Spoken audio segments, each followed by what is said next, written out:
আজি 6 দিনে হ'ল আমাৰ ওৰাং ৰাষ্ট্ৰীয় উদ্যানৰ পৰা বাঘ এটা ওলাই অহা। আমি যথেষ্টখিনি চেষ্টা কৰি আছো। আমি তাক আবদ্ধ কৰি ভিতৰলৈ সোমোৱাই দিবলৈ হওক বা আবদ্ধ কৰিবলৈ আমাৰ পিঞ্জৰা পতাও হৈছিলে। আমি কেমেৰা ট্ৰেপো কৰিছো আৰু আজি আমাৰ নতুনকৈ আৰু এটা পিঞ্জৰা পতা হৈছে। আজি হয়তো আমি চেষ্টা কৰিছো, আমি ভাবিছো আজি আমি কিবা এটা ছাকচেছ হ'বলৈ সক্ষম হ'ম। তেনেকে মানুহক অনিষ্ট কৰা নাই, কিন্তু ছাগলী এতিয়ালৈকে 4টা ছাগলী মাৰিলে, সেইখিনিয়ে। এতিয়ালৈকে কেইটা পিঞ্জৰা দিলে আপোনালোকে? এতিয়ালৈকে 2টা দিছো পিঞ্জৰা।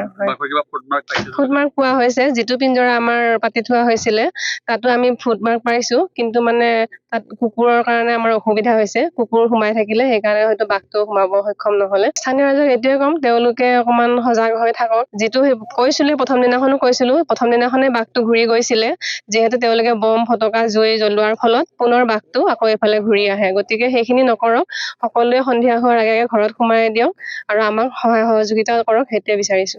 আজি 5-6 দিন হ'ল আমি ওৰাং ৰাষ্ট্ৰীয় উদ্যানৰ লগত সঘনে জড়িত হৈ আছো আৰু জড়িত হৈ তেওঁলোকৰ আদেশ মৰ্মে আৰু তেওঁলোকৰ লগত কথা বতৰা পাতি, যিহেতু এলেকাটো আমাৰো হয়, আমাৰ এলেকাৰ পৰা আমাৰ মঙলদৈ আমি ভিতৰ ষ্টাফ হয়, তেওঁলোকৰ লগত যোগাযোগ কৰি আমি সদায় সিহঁতৰ লগত আমি এনি টাইম ডিউটিত আছো আৰু তেওঁলোকৰ লগত তেওঁলোকে যেনেকৈ কয় তেনেকৈ আছো আৰু তেওঁলোকে ক'বই আমি আছো নে নাই। কিন্তু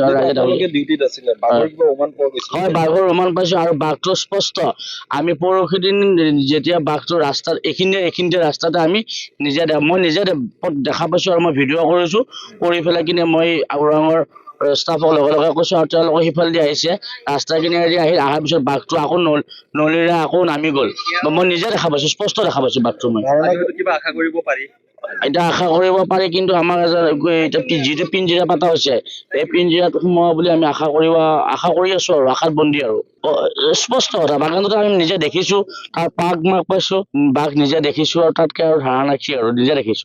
আমি সদায় আজি 5-6 দিন আগৰ বুজাবুজিৰ ভিতৰত আমি গোটেইখিনি এনেকে ডিউটিত আছো আৰু যিকোনো খবৰৰ বাবে যোগাযোগ কৰক 7099017330 লগতে 7099017110 নম্বৰত।